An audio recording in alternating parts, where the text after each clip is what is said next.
everyone, and welcome back to Women vs. Everything. I'm Jess. I'm here with my lovely co-host Grace, and this is a women's history podcast where we focus on individuals who overcame adversity and oppression. So every week one of us researches the individual and the other one researches the time and the context and the period of history and all of those things. And then we stitch it all together and see what happens. Yes, that's correct. I was chatting to a friend this week and I was just like, oh my God, Jess has this like really weird time and I can't figure out who the person we're going to discuss is. And she was like, what? So apparently even with that little intro, people don't realize that, what happens is like Jess this week told me to research a period of time in a city and certain themes that are around the person she has chosen. And I've just been like for 2 weeks like, what? Like trying to research as many topics that might come up as possible and also that might not.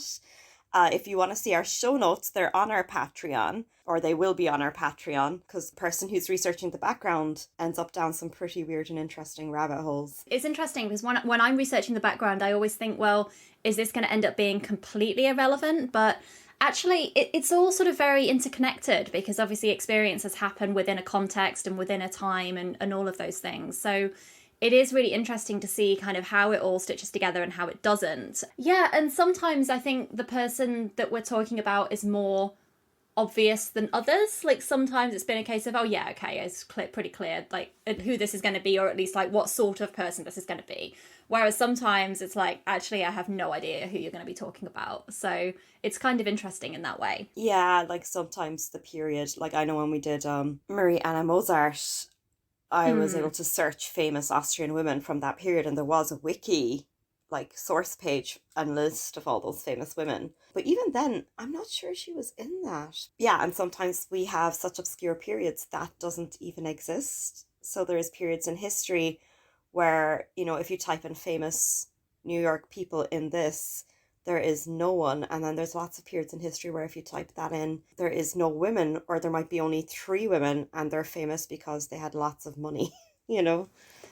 Yeah. So we're kind of all about those, the untold stories, or the stories that are a little bit more obscure and the ones that fewer people have heard of, but also kind of the different spins on the more well-known stories as well. Yeah. I think kind of both is important. The idea for that format was my brainchild monstrosity. So yeah, and that was it. I think as a psychotherapist, I know we are so shaped by our environments and the relationships we have around us, and nothing happens in a vacuum when you're a human, you know. So okay, there was a fire in that city around the time they were 5, and maybe there was something around that triggered a need to stand up for injustice for someone, you know.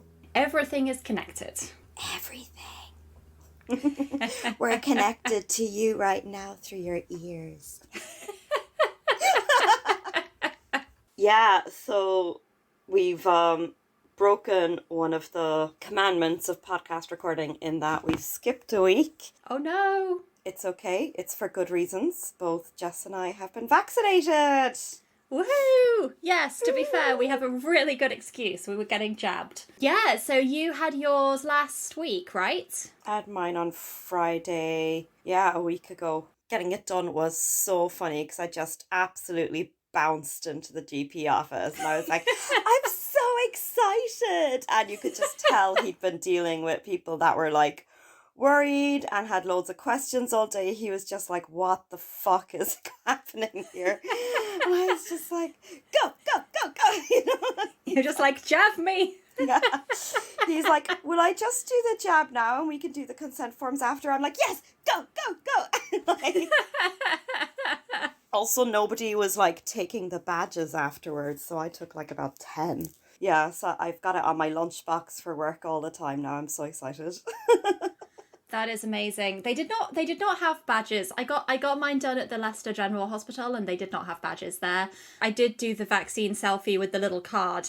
Obviously that had to be done. Showing my new membership of House Pfizer. I did say to my doctor joking, I'm like, yeah, I'm so excited for this 5G upgrade. And he just pretended like he didn't even hear that. Oh, God. Oh, Oh, that's hilarious.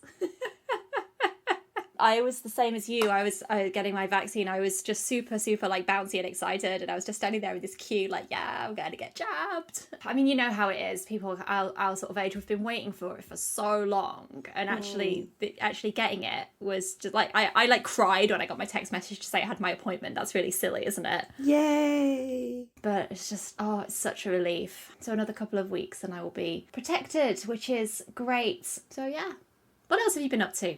Not much, because I don't know if it's related to the vaccine, or I'm working 5 days a week at the moment, which I'm not supposed to be with all the like side projects I have on. Not much else, because I just got like a massive crash last week and broke out in cold sores and was just like exhausted. Oh no, you poor thing. Yeah, which still hasn't left, which is really annoying. Like just still feeling very run down. Yeah, it's. Oh, I'm sorry. Well, I hope you feel better soon, and thank you for like coming on and recording a podcast, even though you're feeling a bit crap. You know, masking with humor is a coping strategy I've well developed by now. So I feel that.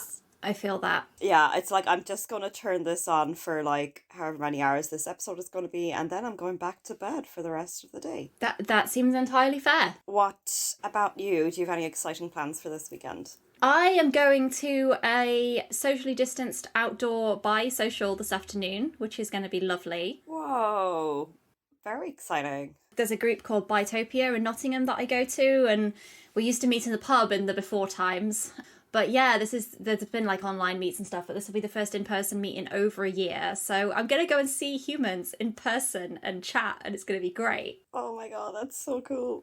Yeah, and then, oh god, tomorrow I really have to work. I need to catch up. Well, equally, thank you for making the space for this today, even though you've got like loads of work and shit to do. Oh yeah, of course. This is the fun bit. Yay! Geeking out over facts and history. Speaking of facts and history, if you enjoy this podcast, you can support us in a number of different ways. You can find us on all of the social medias. We are Women vs Everything on Instagram and Facebook. We are WV Everything Pod on Twitter. We also have a Patreon, which is patreon.com/women vs everything. And we are on buymeacoffee.com and also Women vs Everything on there. So, yeah, follow us, tell your friends, share your favourite episode, give us money if you like. All the money gets reinvested back into making the podcast awesome. Give us money. Yes, please do, and we will make merch eventually. I mean, yeah, and before the merch, we will, be able to like get fancier recording equipment, be able to record more consistently, because both Jess and I are overworked, and it'd be great if we could reduce some of our other work to focus more on this. So yes, and keep paying our wonderful editor, who does such a great job with these episodes. Yeah, they really do. We just ramble into a microphone and they make us sound great. And they're putting together a great outtakes montage, which is also going to go up on our Patreon, and there's something like 4 minutes of us saying so that's that's living life to the fullest, I guess. Oh, it's going to be so funny. I'm so excited for the outtakes montage. It's going to be great. It's funny for like 30 seconds, and then it's like, oh god, I'm an idiot. Oh, and if you are an awesome badass woman, come on our show, because we are recording our first guest episode this week, which is really exciting. We've got a very, very cool guest for you all. And yeah, we want to feature more cool women doing awesome things. So if that's you or someone you know, like, let us know. We want to talk to you. Yeah, and in general, keep in touch with us. We're not massively active on social media at the moment, because that's my job. But email us. We have a corrections corner, so if you hear something correct or it doesn't sound right, let us know. If you want to add a yes and to what we're talking about, let us know that.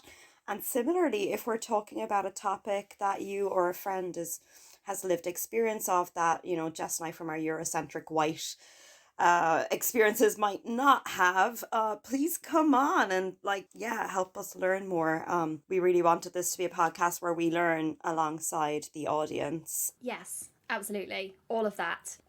There's probably several instances of me starting to say something and thinking I sound really intelligent, and then kind of trailing off halfway through and being like, I don't know where I was going with that. I had a point. I've lost it. It's fine. I mean, speaking of being really intelligent, Jess and I now have the same hair colour. We do? So the hairdressers opened up again here in Ireland. Another appointment I was skipping into.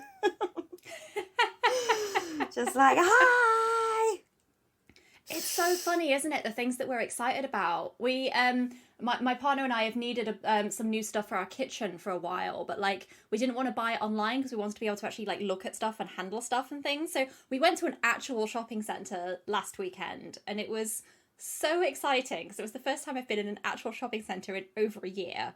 And it was just like, why are we so excited about this? But because we haven't been able to do it in so long. I'm still dying waiting for like cafes to open up again. I just miss drinking coffee in not my house or someone else's house. Cafes and restaurants are open again here. I don't feel safe going into them quite yet. Like I'll sit outside, quite happily I'll sit outside, and I've done that a couple of times and that's been great. But going inside, I'm like, I want to just wait until I've had the 3 weeks after my vaccine and then I will. But yeah, there's so many like restaurants I want to go to and types of food I want to get and all these things that I've not been able to have in so long. Yeah, so like for context for anyone who's tuning in, and they're also like, what the fuck? I thought this was a women's history podcast, but we're talking about vaccines for half an hour. I'm in Ireland, if you couldn't hear from my outrageous accent, and Jess is from England. And so yeah, I'm recording from Cork, and Jess is recording from just outside Leicestershire, Milton Mowbray. Yes, Milton Mowbray in Leicestershire. So just outside Leicester. So it's really weird hearing about things are so different, even though we're not that far apart. Yeah, it's really strange. It's really, really strange. And I have a lot of friends in the US, and some of them are in places that have been open all along. And it was when we were in full lockdown, it was absolutely wild to me to see stories of people going to restaurants and cinemas and theatres and all of these things. And I was like, how? But it's just so different everywhere, isn't it? We're supposed to be reopening in full on the 21st of June, but I'm going to believe that when I see it. You know, like you said, extra grateful for the small things. You know, I've had a few friends also like 3 weeks after their first jab, so it's really nice. I have some friends that like I can be indoors with now and stuff, and it's really nice. Oh, that's lovely. Yeah, I've seen a few people, mostly just outside. Except I have seen my family, my parents and grandparents who are all fully vaxxed now. I've seen them inside, which was really, really nice. This is going to sound really stupid, but I've been like, I've become scared of driving since the pandemic, and I never was before. I don't think that sounds stupid. I think like anything that you've not done for a long time is going to feel new and nervous again. That does make sense. And whenever my partner and I go somewhere together, like I just make him drive. But yesterday I was out by myself and I had to go on the motorway, and I swear it's the first time I've driven on the motorway in like over a year. Yeah. And I was just there like, I'm so scared. It was fine. Clearly I didn't die. It's all good. But yeah, it's weird, these things that you get out of practice with. Also, anxiety and stress are such bitches, because it's just like, part of that is that it doesn't let you realize it's happening. It's a bit like the frog in boiling water analogy. Yes. So you only realize you've got a problem one day when you're like screaming at like a cupcake that's the wrong color icing or something. And you're like, what? I've got this fear about cakes now? What the fuck? You know? And it's not until you go and unpick that with someone you realize you're actually really stressed about something else, which is totally normal. You know? Right. So yeah, it's just, absolutely. Yeah, I'm sure like right into us, everyone who's gotten random new phobias and frustrations with what's going on in the world. Yes, we will sympathise, and we'll feel more normal as a result. And we'll laugh at it, because humour is very therapeutic. Right, absolutely. And this is how we are coping with all of this now, is by laughing about it. Shall we dive into the topic? Shall we? Do you want to start with the background? Oh yeah. So yeah, the background that Jess asked me to research was 1800s to 1840s New York, which I think is the furthest back we've gone. And the themes, there was lots of themes. So again, this might be an episode with all of the trigger and content warnings. The themes are transgender identity and presentation, anti-blackness, sex work, anti-LGBT legislation, petty crime, and the criminal justice system. Some heavy shit going on. And yeah, like I said, there was just several rabbit holes to disappear down. Yeah. So what did you find out about kind of New York in that early 1800s time period? What was going on at that time? So New York City was actually used to be the capital of the United States from 1785 to 1788, which is just like, what drunk history. It was a capital for 3 years, and then it moved to Philadelphia. Yeah, I found that really interesting, and I wonder if I'm from a county that really figures we should be the capital of Ireland, and we hate Dublin with a vengeance. So I wonder if that still exists in New York. Oh, interesting. Yeah, the population was 60,489, but it was just growing at these crazy rates because a lot of New York City's like wealth and infamy now exists around the harbor.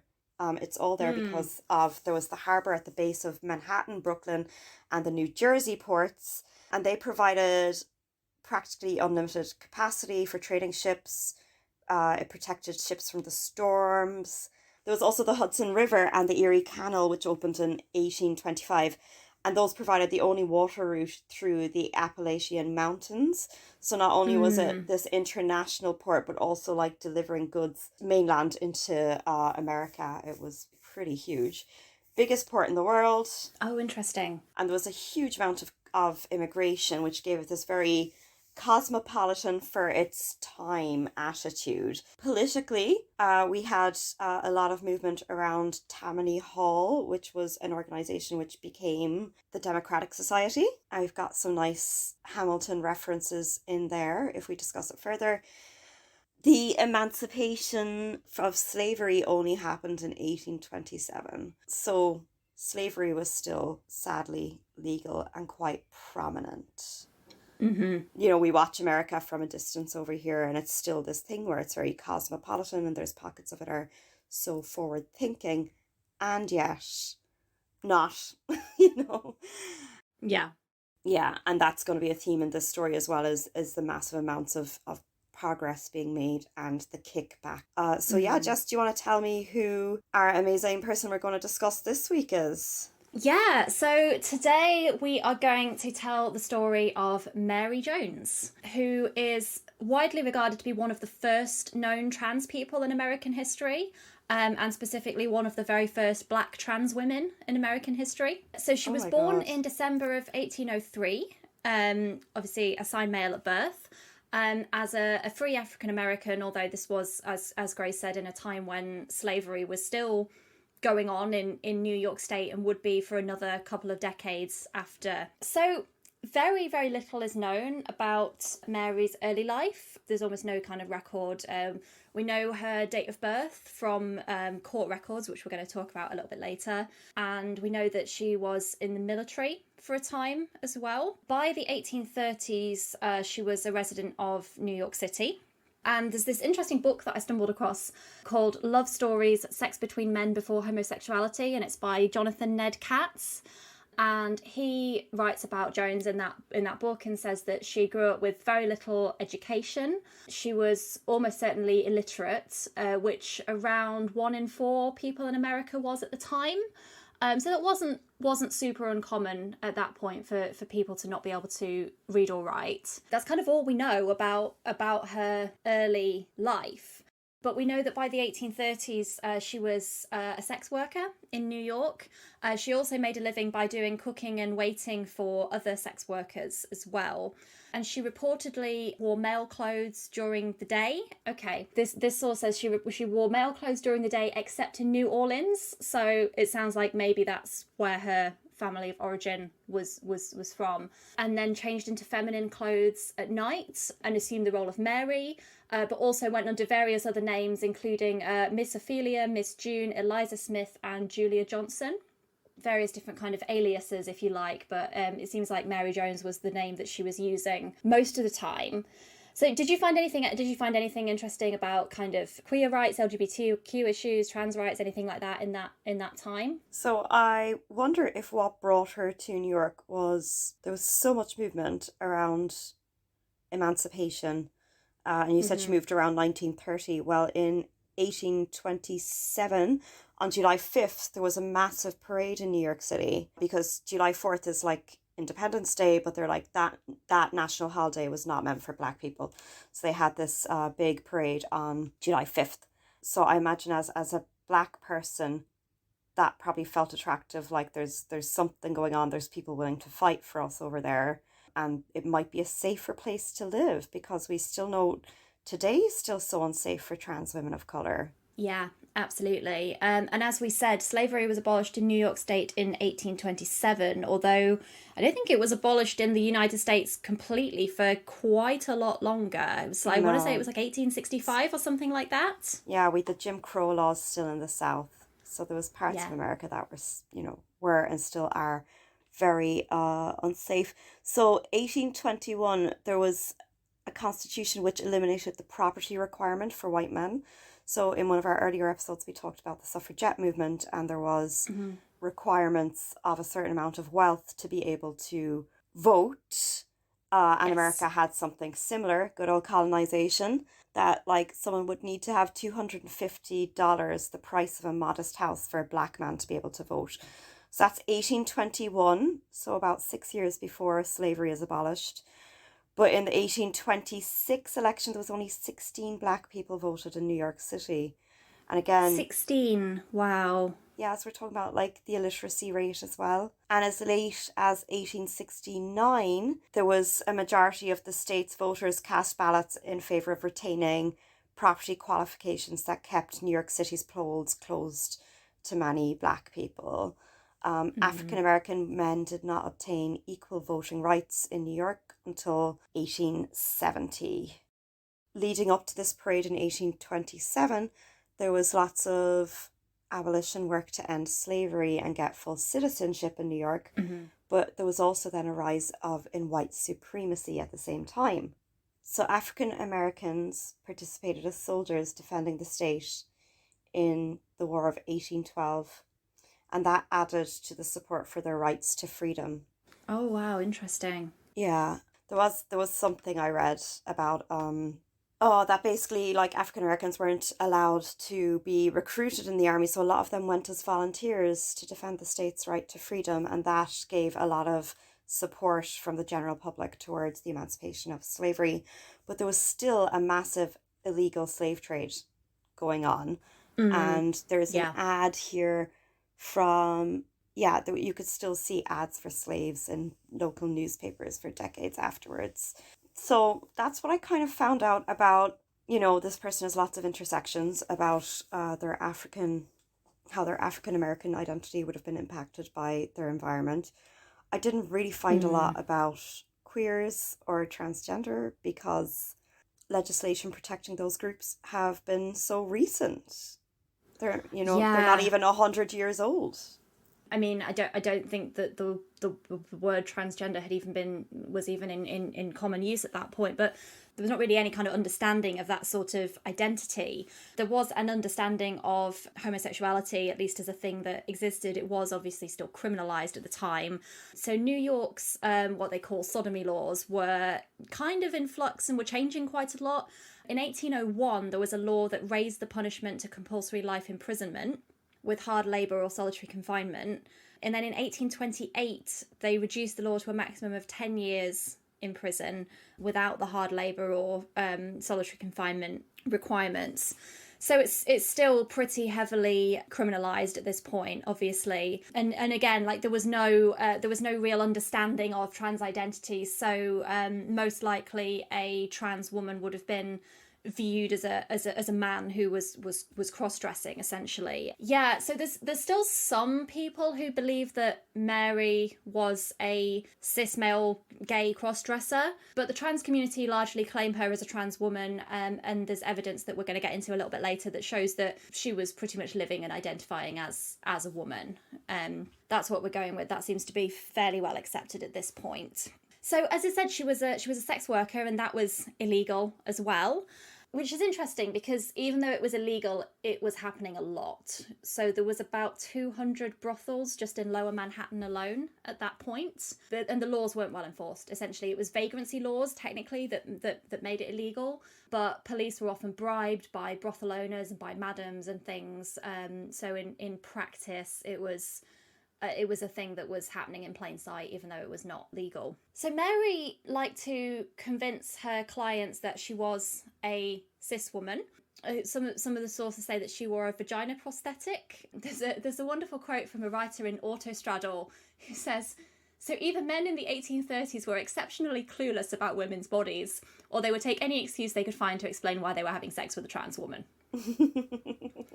Yeah, so Mary used to pick the pockets of her wealthy male clients. She relied on the fact that they wouldn't report the theft to the police because obviously they were paying for sex, which was illegal. It would have been, if they'd found out that Mary was assigned male at birth, they would have been classed as homosexuality, which was still illegal, of course. This one source says that they wouldn't report the thefts because this would result in, quote, their vices becoming known to an increasingly morally conservative public.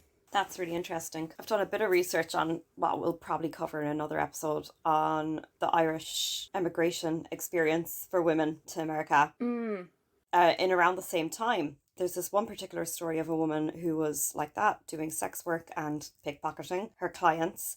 And clients did report them, and sometimes clients reported them even though they hadn't stolen anything. It was just like, I don't know, maybe they threatened to blackmail them, or maybe the client didn't have a good time, and to save face, they were, reporting it being stolen. But that was a white cis woman. Yeah. These are the kind of sex workers you could report a crime of, and if it's found out, it's like you said, sex work itself is kind of like, it's hidden in plain sight, and the like triple quadruple threat of being outed as being with a woman of color who was actually then also a man. It just shows what a precarious situation Mary was in. Yeah, absolutely. Like, I love the brazenness, don't get me wrong, eat the rich and all that. But, I imagine she had lots of scary moments with angry clients threatening to harm her. Yeah, I mean, it's interesting. It doesn't actually... I couldn't actually find anything on what her clients actually knew as far as her gender and her assigned sex at birth and things. Yeah, if we assume that at least some of them were aware, and obviously they knew that this person was so marginalised on so many different levels and so criminalised on so many different levels. I read an article in Extra, which is also a publication I've written for. There's a wonderful quote from a writer called Michael Lyons who's writing about Mary, and he says, "In other words, she scammed their hypocritical asses." Exactly. And I'm like, yes. Because they're obviously, they must have known on some level that she would be criminalised for all of this, and they didn't want people to know that they were paying a black trans woman for sex. So, yeah, she used that to her advantage. And honestly, frankly, you know what? Good for her. Exactly. Yeah. And I think there is that thing of like, even if, they thought this was a cis woman, there's still the added thing of like paying for sex work, and then like with a woman of colour, it's even that was so scandalous, Absolutely. So on June 11th, 1836, she was approached by a white mason worker called Robert Haslam. This was in an area called Green Street, just off Broadway, which was known as kind of the centre of sex work in Lower Manhattan at that time. Apparently this one street had around 14 brothels. Wow. So Haslam, yeah, right. So Haslam approached a black woman who was dressed, quote, elegantly and in perfect style. He wanted to pay for her services, and he did. And when he got home, he realised that his wallet that had contained about $99 had been stolen and had been replaced by an empty wallet belonging to another man. So for context, $99 is about $2,800 today. So it's quite a lot of money, to be fair. And Haslam found the owner of the replaced wallet, found him and confronted him. And at first the man denied ownership, denied that it was his, for the reasons that we've discussed. But eventually he admitted that he'd been pickpocketed by Mary as well. And he didn't want to report the crime because he was afraid of exposing himself as having visited a trans sex worker. But Haslam went and reported the crime to the police. You'll be unsurprised to know that it was Jones that they went after. She was found by the police at midnight on the same day. So it was a police officer called Constable Bowyer who took up the case. And he found her, passed her on the street, and he was pretending to be interested in her sexual services. And he asked her, "Where are you going at this time of night?" To which she replied, "I'm going home, will you go too?" She led him to her apartment, which was on Green Street, which we've mentioned. He didn't go in, but they went to an alley where she, quote, proceeded to be very affectionate.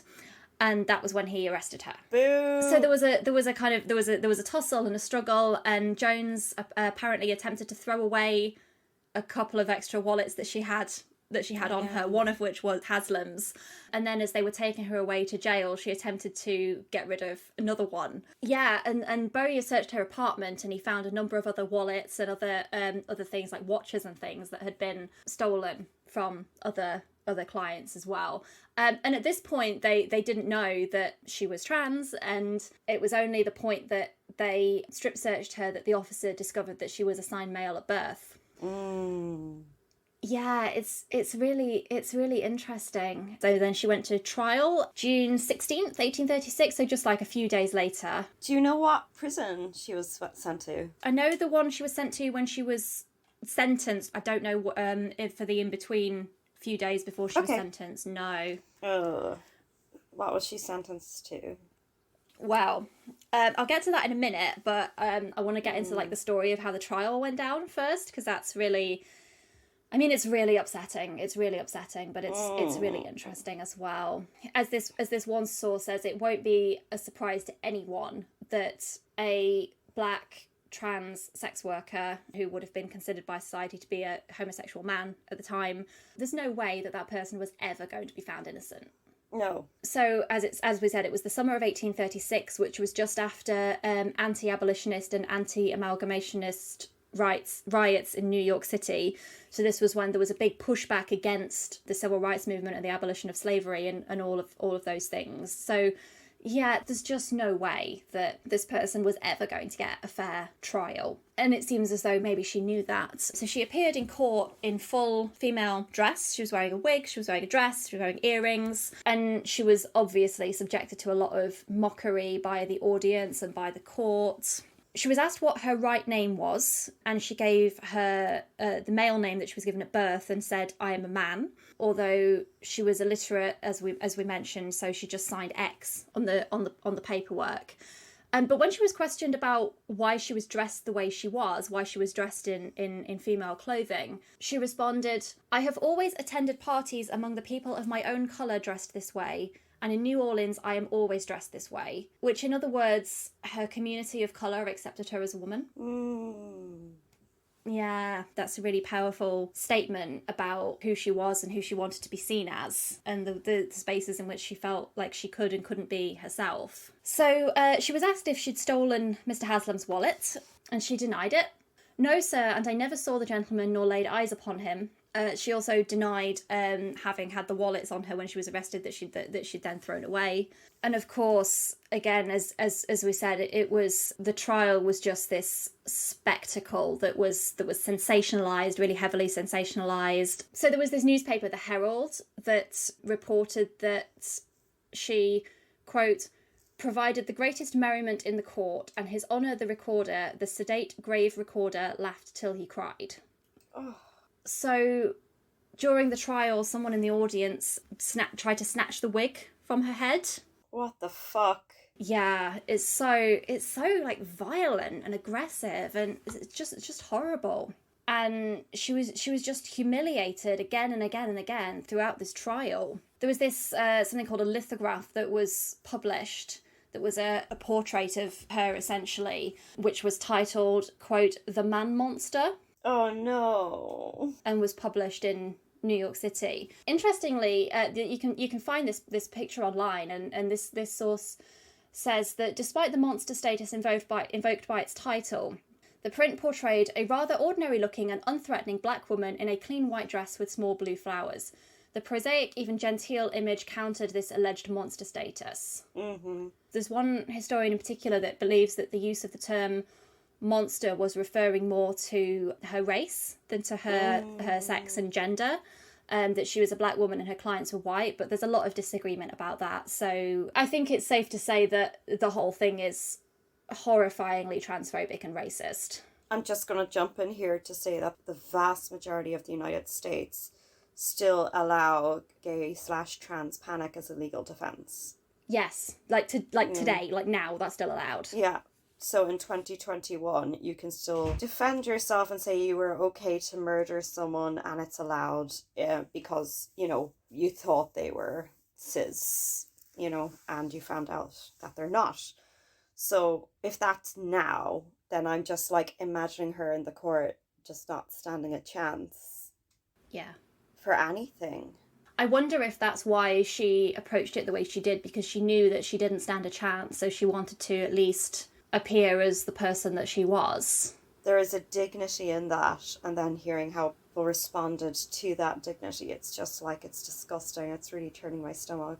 This whole trial experience must have been so traumatizing and so frightening for this person who was marginalized on so many levels. It sounds like a real media circus as well, like it was very sensationalized. So, of course she was convicted. She was convicted of grand larceny and was sentenced to 5 years with hard labour in Sing Sing prison, which obviously is a male prison. I have information about Sing Sing prison. Okay, great, tell us. Being a true crime buff, I was like, the minute I saw prisons, I was like, yes, I can research that. Basically, there was massive overcrowding in the prisons, which there still is. So in 1825, Sing Sing was built. It was along the Hudson River. And there was originally 100 inmates from Auburn Prison, which was the original one, transported down there via boat. Yeah, there was additional blocks built when those got overpopulated again. From 1850 to 1940, racial and ethnic minorities, including foreign-born and non-English speaking immigrants, made 40 to 50% of the prison population. Oh, wow. Again, this is still happening today. Researching this made me see how much race and slavery was just built into the establishment of the prison system, basically. The American prison system began in New York, actually, in the 19th century. Imprisonment began to replace public punishment and execution around the beginning of the 19th century for most crimes except murder and treason. But there was 2 different concepts of imprisonment in New York and Pennsylvania.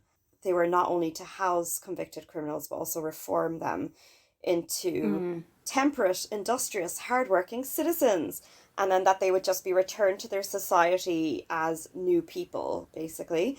Wow. So the sentences could be as long as it was required to get that desired effect. The word penitentiary comes from, penance, basically. Yeah. In New York, they agreed with the Pennsylvania approach that the cause of crime was kind of like this moral challenge within the human, but they adopted a different solution. They felt that forced isolation of prisoners was too inhuman, but they felt that solitude was just going to breed insanity and despair, and also it was too expensive. So, back then, solitude meant that they contributed nothing to the cost of their confinement, and the state had to provide all the food, clothing, supplies, and materials. So this is where you see them starting to link labour, imprisonment, profit, back in the early 19th century. It's crazy. So they were to learn the advantages of satisfaction, hard work, and thrift. There was a belief that this would compel people to work together in harmony. They would grow and harvest their own vegetables, raise and butcher their own meat, make their own clothes, manufacture items for sale, and then the state's budget could basically not applicable because they would make their own money. So Auburn Prison, which is where Sing Sing Prison was kind of modelled off, was opened in 1819. So this is only 10-15 years later. It's already overcrowded. Prisoners weren't allowed to communicate with their family except through the prison chaplain.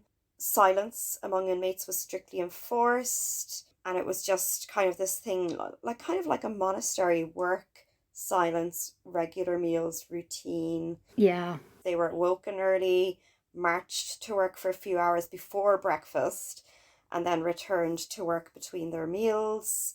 From sunrise to sunset, it was just like a structured routine. There was this Auburn approach and there was the Pennsylvanian approach, and the Pennsylvanian approach was a bit more religious-based and solitude and silence. But because this approach was more profitable, the Auburn approach was replicated throughout America, and just became silent factories, involuntary labour pools, and just bleak prisons. Each prison would turn a profit even in the early years of existence. And that is where the prison industrial complex comes from. So one person wrote, and this is just a person who did a tour, "We felt as if we traversed catacombs. There were 1,000 living beings, and yet it was desert solitude." So it was just constant 24 hours a day silence. That must be so creepy and so like dehumanizing to live in. Dehumanizing is exactly the word I was thinking of. And then we get the famous in-lock step where they're like in a chain together, the chain line. So this was created in Auburn prison. Inmates stood in line with the right foot slightly behind the other and the right arm outstretched, with the left on the right shoulder of the man in front of them. And they moved in a shuffle, sliding left foot forward and then bring the right foot to position just behind them. And this was awkward, so you'd have to concentrate on it. So it was considered therapeutic. But again, that's so dehumanizing. That's kind of like nearly this, like, no longer being an individual and just being part of like a herd or something. And this was also to cause them to look awkward, because prisoners were not in a state of grace with society, so their condition was made to be as awkward and graceless as possible. Just as a constant reminder, you're in here because of a corrupt condition. It's deliberately humiliation, dehumanizing, all of those things. Prisoners were not permitted to hold their heads up, because only free men can do that. Their shameful pose was meant that their heads were turned to the right and their eyes were cast on the floor. And guards would watch for any unauthorized conversation or activity. Then, even though they didn't like solitary confinement, it was introduced as punishment for breaking the rules in a bare cell with 1 meal a day. But again, it wasn't popular because it meant they couldn't earn their keep and turn a profit. Physical punishment was authorized because then it wouldn't have such an effect on the money. So soon punishments were like things like whip, water cures, stocks, stretchers, sweat boxes. They were all used in prisons. And by the 20th century, this concept of reformation had just disappeared. So you can already hear the story here of what started as like reforming people became about profit and became about humiliation and control. Like basically prison administrators now began to view the goal of prison as to keep prisoners securely in custody and nothing else. So that's horrific. Absolutely horrific. Yeah, it is just truly, truly horrendous. And that's without going into detail of all the abuse that wasn't documented. Yeah, she was sentenced. She went to prison for 5 years. And then after that, there's not a huge amount of information. There's only kind of a little bit more is known. So in 1845, there was a report about Jones that appeared in the Commercial Advertiser, which used this really horrible nickname, referred to her as Beefsteak Pete, which was a reference to the vagina prosthetic that she was supposedly still wearing to engage in sex with men. There was another report the following year which used the same nickname, which reported that she'd been freed from Blackwell's Island after being imprisoned for 6 months. So Blackwell's Island is interesting, actually. It's called Roosevelt Island now, but the state of New York built a penitentiary on the island in 1832, which was designed to physically isolate prisoners from the city, from the mainland. But it was also home to various kind of institutions, including workhouses, a hospital, an almshouse, and also a hospital for, quote, incurables, which is basically people with severe and chronic disabilities. Oh, also, in 1839, the, quote, New York City Lunatic Asylum also began accepting patients at Blackwell's Island. So it sounds as though that she was arrested again. She was in prison for 6 months for, this is according to a paper at the time, for, quote, playing up his old game and sailing along the street in the full rig of a female. Yeah. So, yeah. And that's it. That's all we know. she pretty much disappeared from recorded history after that. Most of her public record disappeared. We don't really know what happened, don't know what became of her. She would have been about 42 at that point, and we don't know. Yeah, pretty much vanished from history. We don't know what happened. Don't know what happened at the end of the story. Yeah, that is the story of Mary Jones, one of the first self-identifying black trans women in American history. And her legacy is really interesting because obviously she was heavily mocked at the time, but she's been, really celebrated by modern historians. There's a book by a critic and scholar called Tavia Nyong'o. The book is called The Amalgamation Waltz. And he writes that Jones transformed shame and stigma not by transcending them or repressing them, but by employing them as resources in the production of new modes of meaning and being.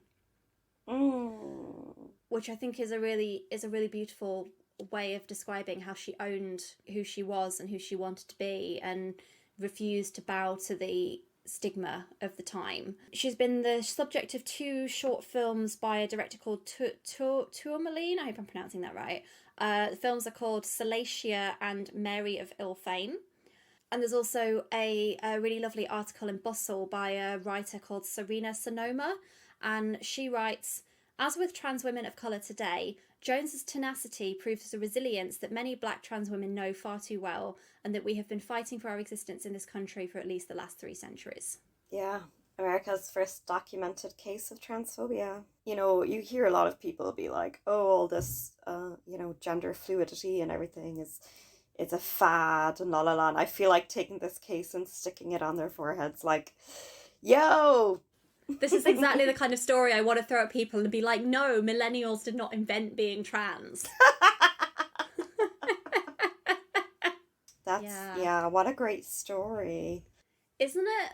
So I have a bunch of sources for that, which we'll link in the show notes.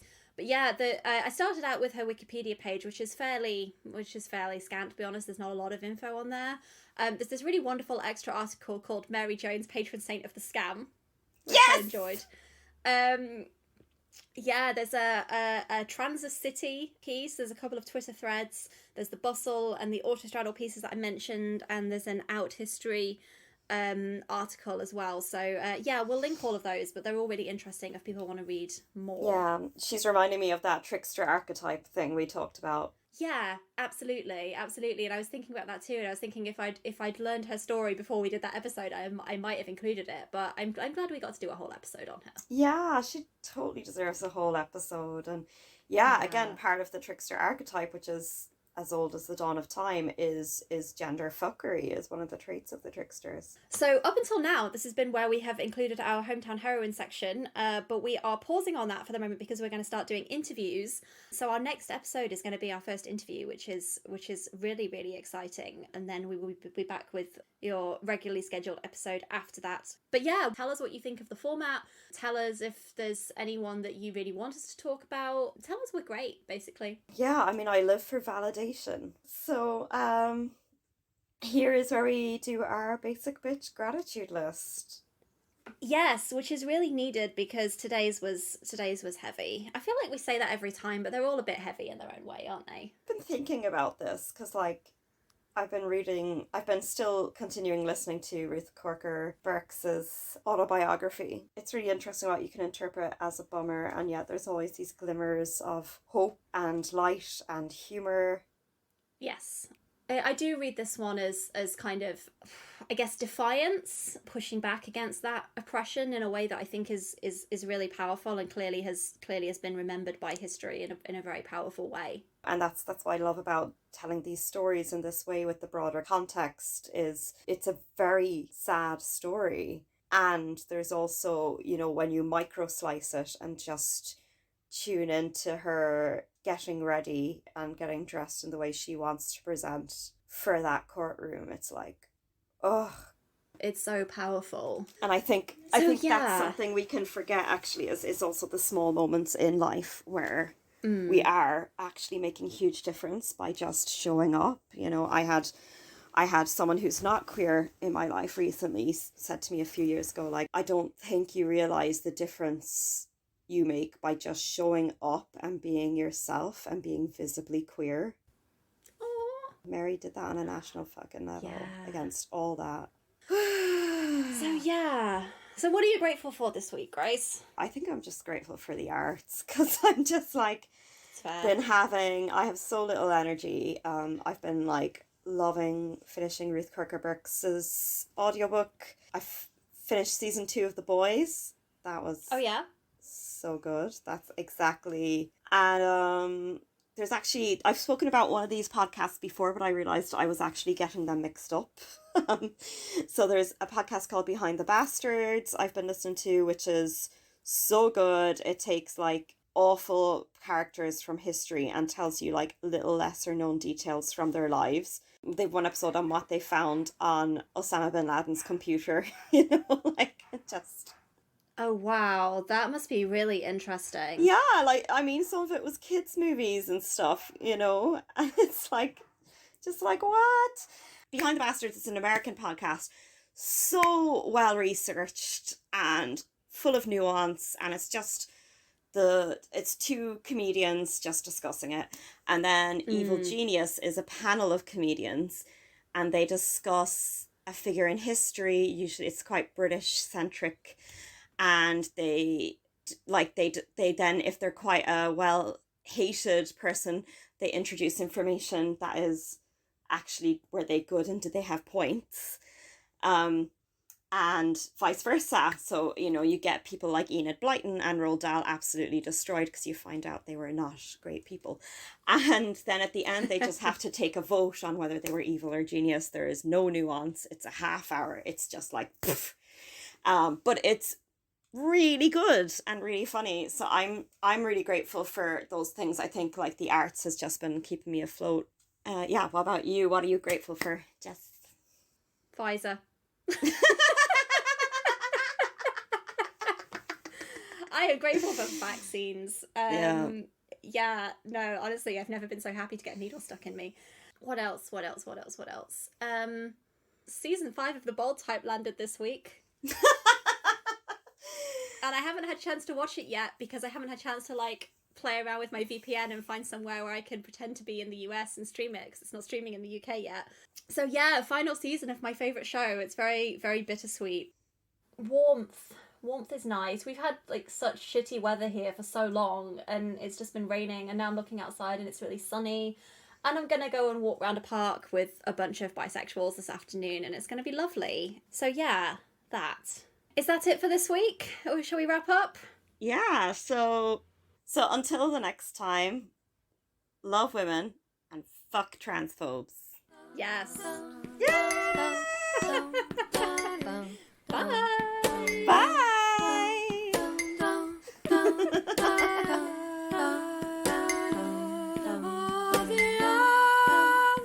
I'm jealous of your Saturday plans.